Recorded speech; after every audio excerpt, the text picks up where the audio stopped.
Previously on Kingdom Hearts 1 Final Mix Challenge Mode. So what's this? This is psychedelia. No, I mean, what's with all the colors? I have no idea. And now, copyright issues. Hello everybody! CSF Watson back here again, and welcome back to this newest episode of Challenge Mode. Last time we completed Wonderland, and now we're off to Deep Jungle. But first, we gotta fly through space some more. Let's skip ahead, shall we? And with that, we have finally reached the Tarzan world. The world that can never be used in any way, shape, form, or ever again in a Kingdom Hearts game because I guess the family still has the rights and refuse to let Disney have them again for Chain of Memories or something. I thought Tarzan was public domain, that's why Disney did it, that's their whole shtick. Well, anyways, because of that fact, Tarzan was not in the manga, and this whole Sora fighting down for the controls thing, resulting in the ship crashing, was actually what led to the first return to Traverse Town after Wonderland in the manga.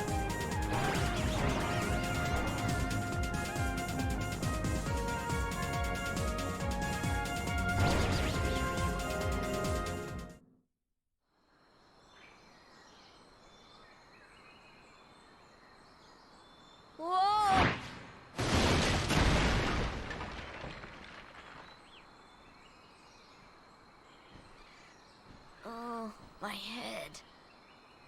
Donald? Goofy?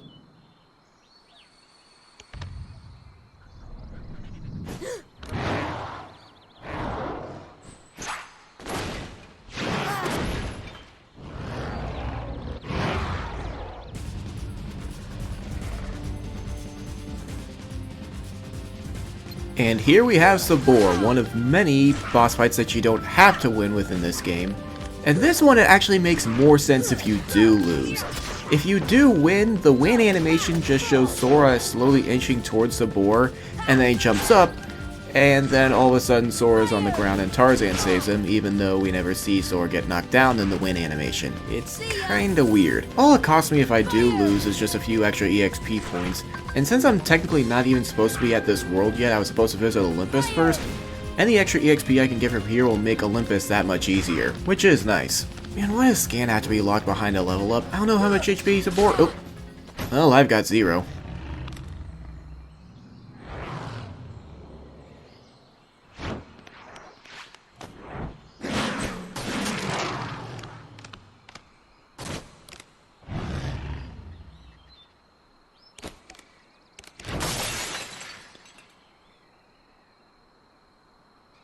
Sabor. Danger. Thank you. Thank you. What is this place? This place. Okay. Where did the others go?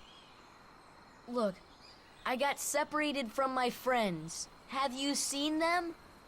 Hmm? Friends. Friends. Right, my friends. There's 2 of them. The loud one is Donald. Huh? Know what? Never mind. I'm looking for my friends Riku and Kairi. Look for Riku. Friends.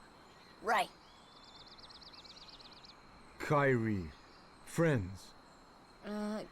Right. Oh, friends. Here. Really? Huh?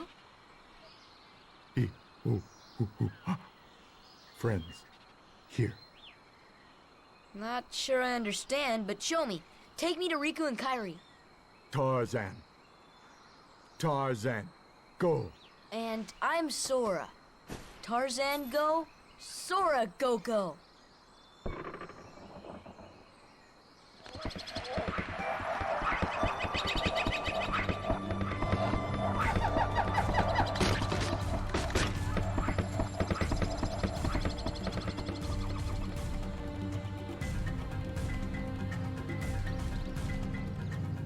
Gosh, where are we?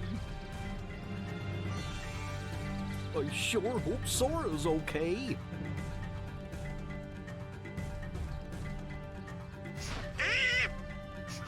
handsome. Think it's fun you can without them, huh? Oh,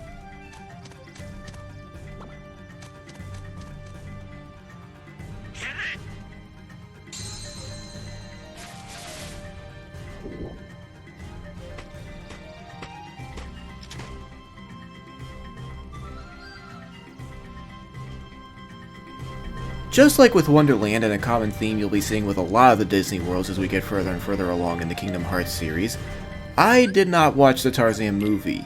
However, since it was a newer movie, I never actually read a picture book of it. Most of the picture books I read were from the Golden Age of Disney or the Disney Renaissance. Tarzan was one of the early 2000s Disney movies, so I never really knew that much about it. But real quick before we keep talking about Tarzan, you know, the more and more I think about it, the more and more I realize how inspired by Mario 64 that Nomura and the team were. But getting back to Tarzan, I remember the most I had experience with the movie when it first came out was I think I just saw some random TV ad promoting McDonald's or something. Some dude was like skating along the road and like a kid was racing, I forget. It was a weird ad. All I know is that was about Tarzan and I was just like, well, I don't really care about this.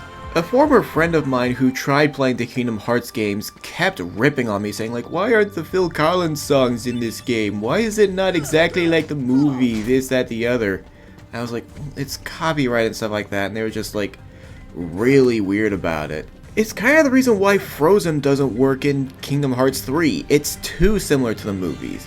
And I feel like if most Kingdom Hearts worlds try to be too similar to the movies, then they suffer. And yes, a lot of the Disney worlds do follow the plots of the movies almost to a T, but they at least make enough changes and deviations to give them their own sense of identity and reason to be there in the Kingdom Hearts universe. Tangled in Kingdom Hearts 3 arguably follows the movie to a T similar to Frozen, but it at least recognizes the Kingdom Hearts characters and has a reason to be there for the general story. And it's the same with this world. My former friend was constantly talking about like, why is it not exactly like the movie? Why is it not exactly like the movie? Well, that's because the story of a man trying to figure out who he is when he meets his own kind after being raised by another species of animal doesn't exactly work for a story about hearts and friendship.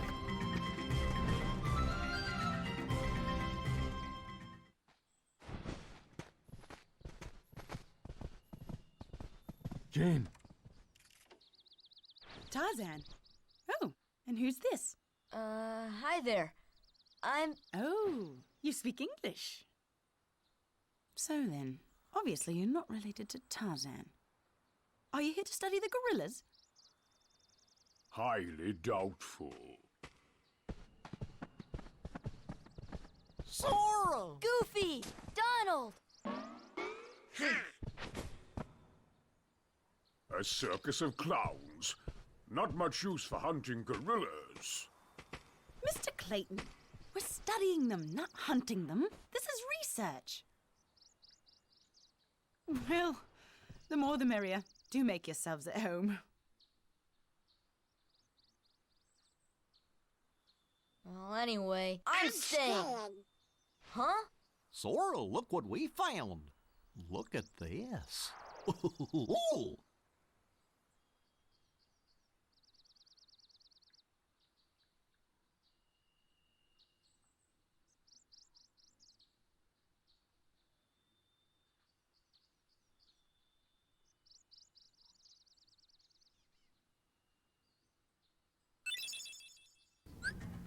We have our first official Disney character who can have in our party. Like I mentioned though in Traverse Town, I will be going with Sora, Donald, and Goofy anytime I can because I believe the Disney characters are given special buffs because it is their world.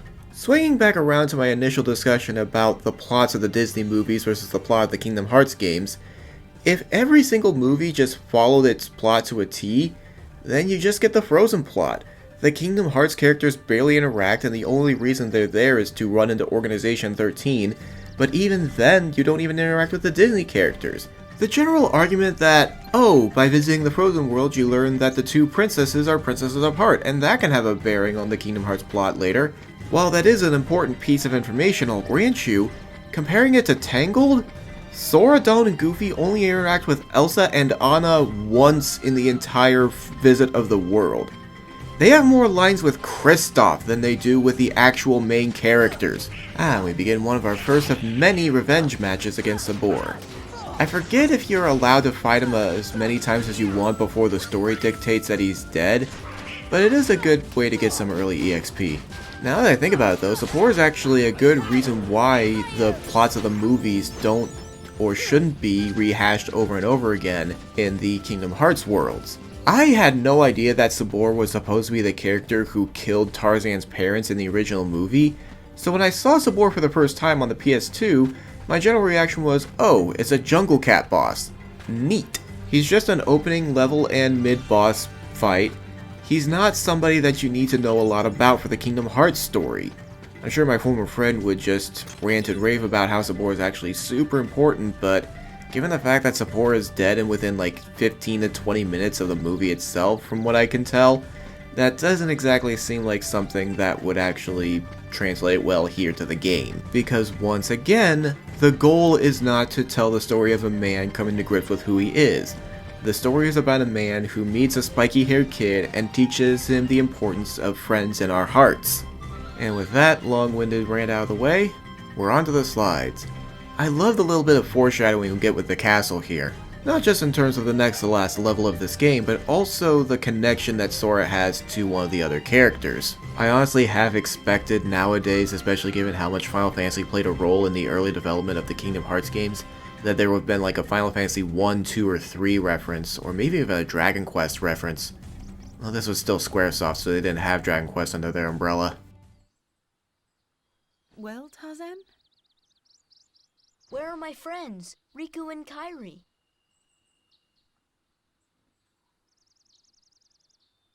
Hey, I thought...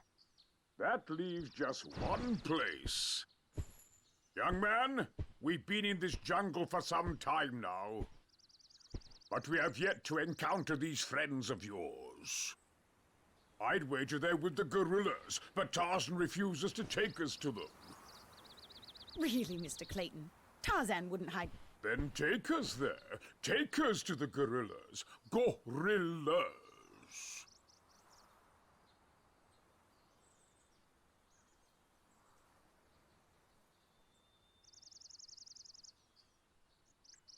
Tarzan, are you sure? Tarzan, go see Kerchak. Kerchak? He must be the leader. Perfect. I'll go along as an escort. After all, the jungle is a dangerous place. I haven't really gone into a lot of depth about the platforming. Like I mentioned with the slider, the developers for Kingdom Hearts were inspired heavily by Mario 64, and it definitely shows with the early platforming in this game. Hippo Lagoon is considered one of the biggest offenders of the bad platforming in Kingdom Hearts 1, but I would actually argue against that. The platforming isn't terrible in and of itself, it's just that the general structure of the platforming isn't the best overall. Looking at something like Mario, you have platforms all over the place and you can move around freely. The game was solely designed to be a platformer. This one is trying to be a platformer and an action RPG. It can't be both. So when they try to focus on the platforming, it does decently, but when they try to combine the two, it's not the best. Especially once we get to Monstro.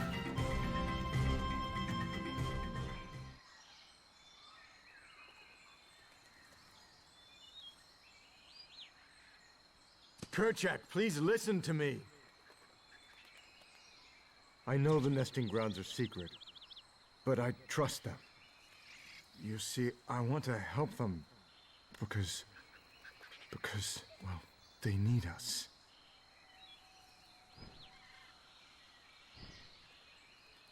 Oh, did you get that? No. Kerchak!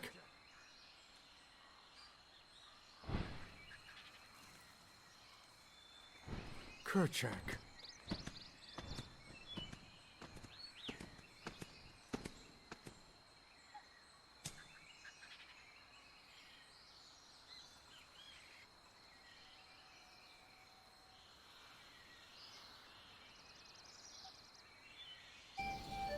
One thing to the point of the argument about it should follow the movies closer, this subplot with Kerchak apparently is something from the movie itself that I didn't know about when I played through it the first time.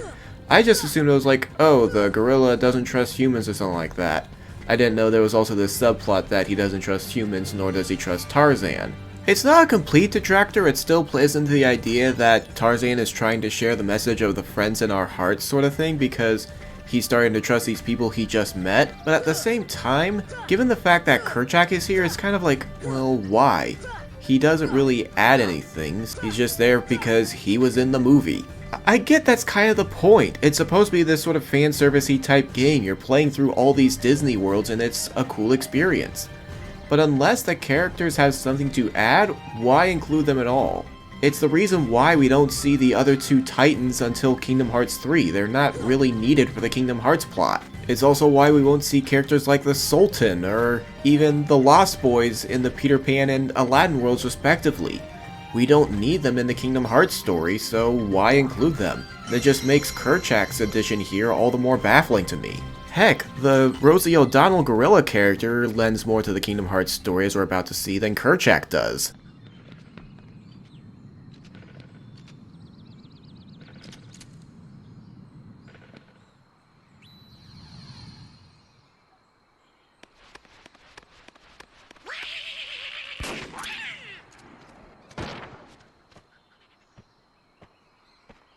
What's the big idea?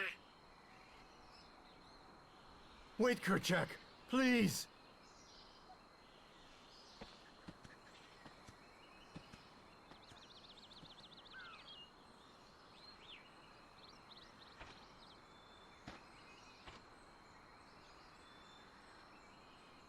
You don't understand. I was only trying to. A snake slithered by. You see, I saved that poor gorilla's life.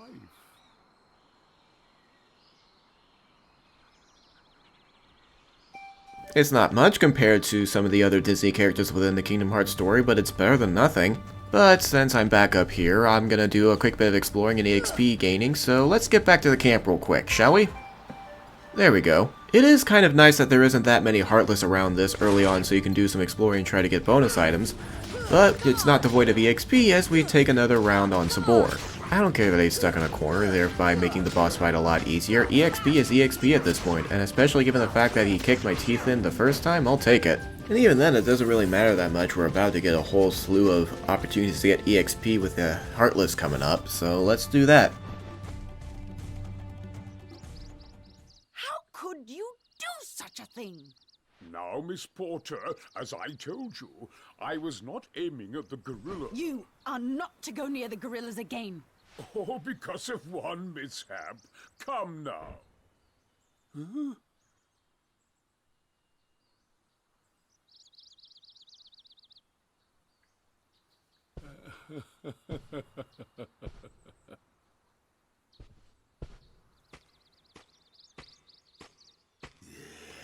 What am I doing with these imbeciles? Blasted gorillas!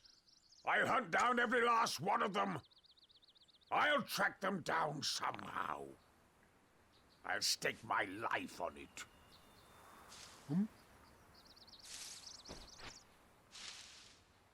Hmm?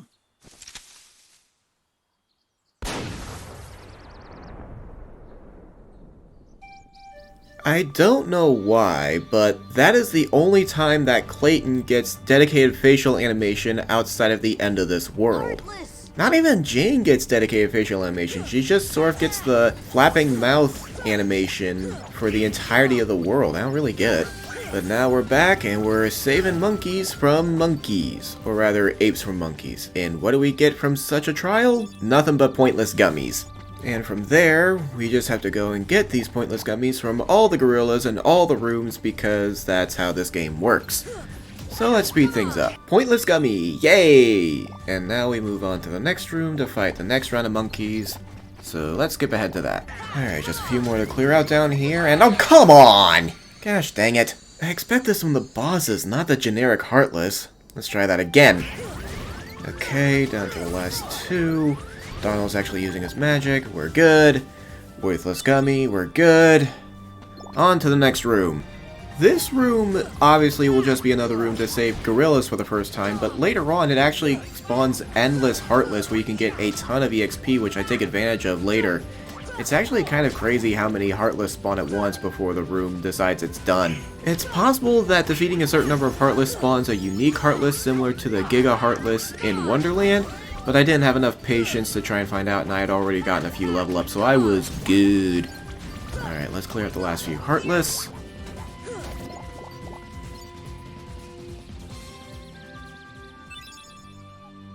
And with that, we've got one more room to clear before we're done with saving gorillas. Or at least the non-story important gorillas. I have no idea how the treehouse was built by just 2 people in less than a year in the original movie.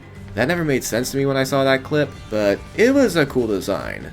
Our neighbor, who was younger than myself and my brother, his folks built him a basic by-the-numbers treehouse in their backyard.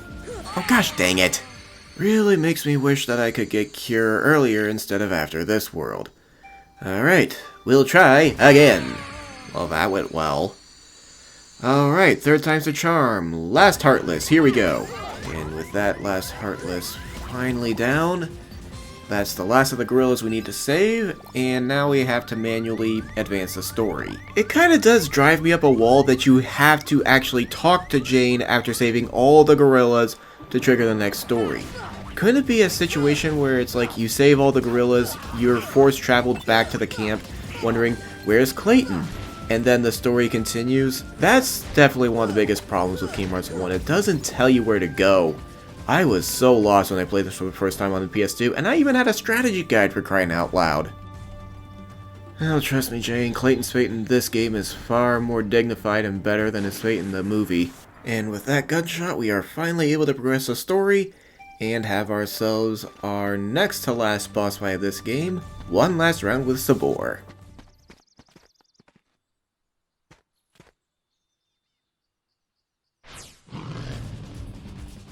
He's got a bit more health, he must have gotten some stat boosting items while he was off screen. I don't know. I never really was that into jungle cats or cats in general, or pets in general. I do have a slight phobia of dogs. Cats I kinda sorta tolerate, but I'm not exactly chomping at the bit to hang out with them. Compare that to fish though. Fish are quiet, easy, stay in one place. It's nice. I know we saw jungle cats whenever we visited the zoo here in Columbus, but I was always enthralled by the aquarium whenever we visited. And I guess that's the jungle cat's vengeance on me. That's another death. Luckily, this is a fairly easy sub-boss fight, so let's try again. One more fire, and down he goes, and 100 EXP this time to boot.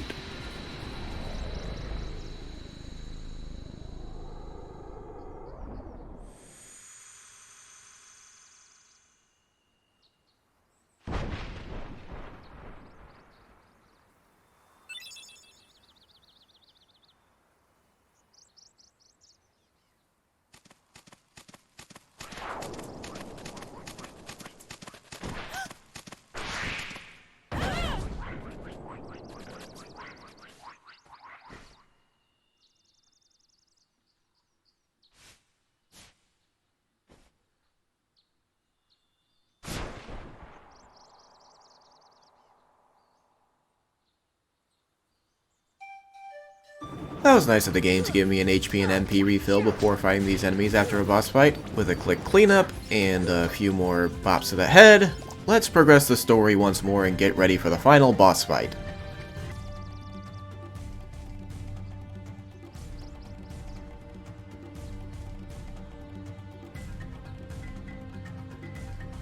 At least the game was flipping nice enough to tell us where to go this time.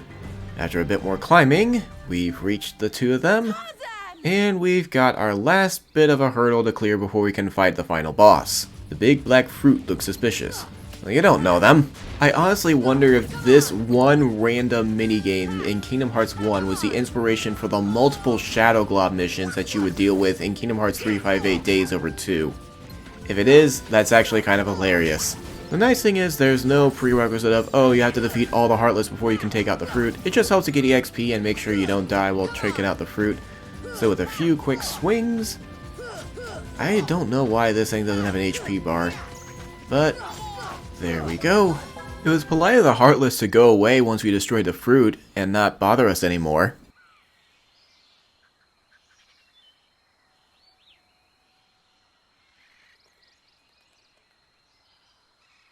And with that out of the way, it's time for the final boss of the Deep Jungle.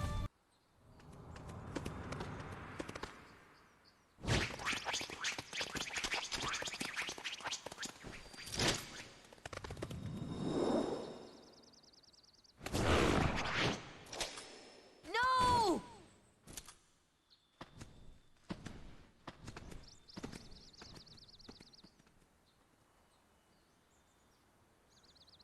Clayton? Not Clayton. Not Clayton. Seriously, why was Kerchak even here? I get the significance in the movie, but in this story, he's kinda pointless.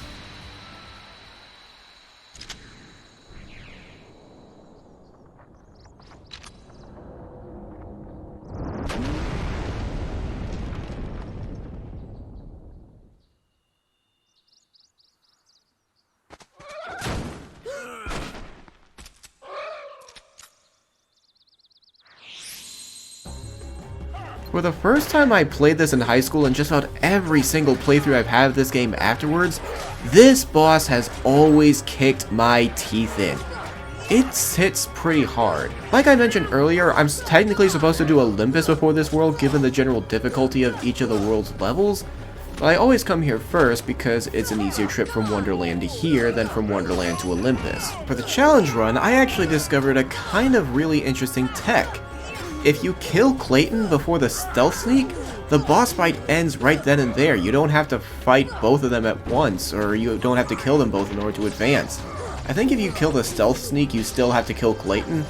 And even then, if you kill the stealth sneak, it's a lot easier to kill Clayton after that. Makes me really wish I knew that tech when I fought him for the first time, because land alive, you couldn't skip cutscenes in the original. So basically, every time you died, you have to go back through, watch the cutscene again, and then try to fight the boss again, and if you died again, rinse and repeat. Many folks can talk about the cutscenes that they had to deal with this issue when they were little, but luckily, we are one and done here.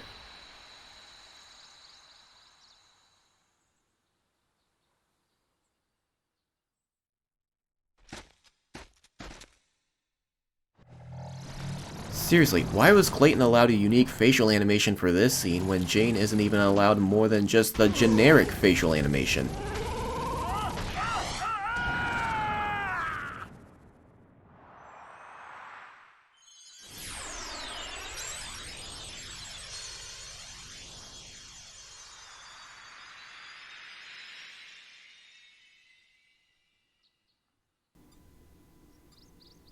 Frickin' finally!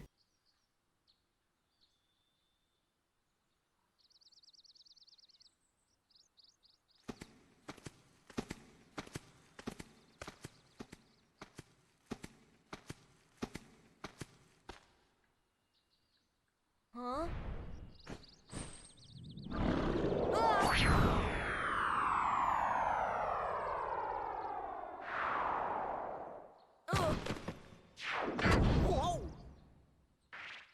Thanks, Kerchak, that totally justifies you being here.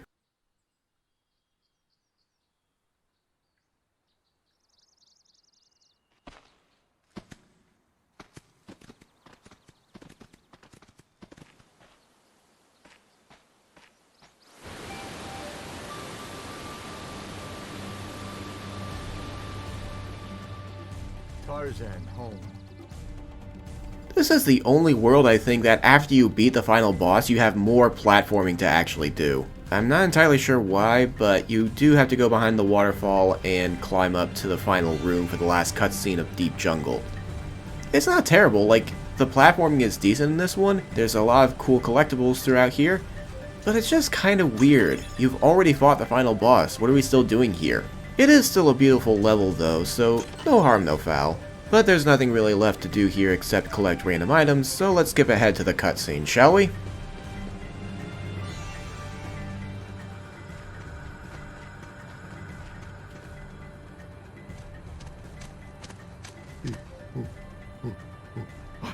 This is your home? But that means... Huh? Ooh. Huh? The waterfalls. They're echoing all the way here. Friends there. Sea friends. Oh, now I've got it. Means heart. Friends in our hearts. Heart. Oh, so that's what it meant. Friends. Same heart. Clayton. Lose heart. No heart. No sea friends. No heart. No friends. Sorry about what I said. I'm sorry too. Yeah, all for one, huh?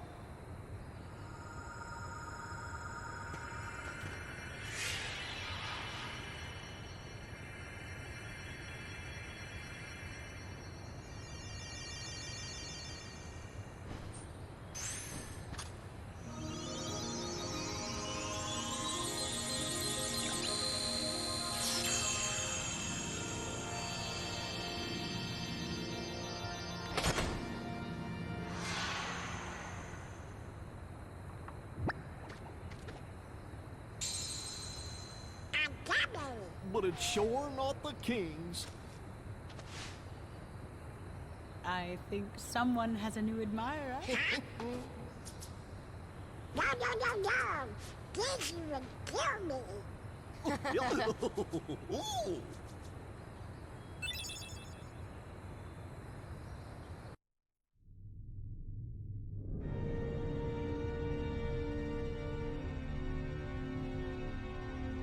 What drew the Heartless to that world?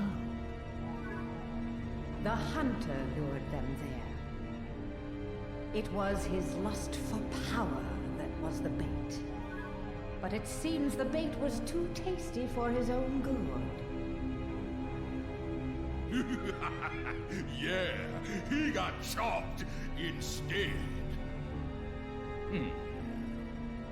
A weak-hearted fool like him stood no chance against the Heartless. But the boy is a problem. He found one of the keyholes. Fear not. It will take him ages to find the rest. Besides, he remains blissfully unaware of our other plan. Yes, the princesses. They are falling into our hands one by one. Speaking of which...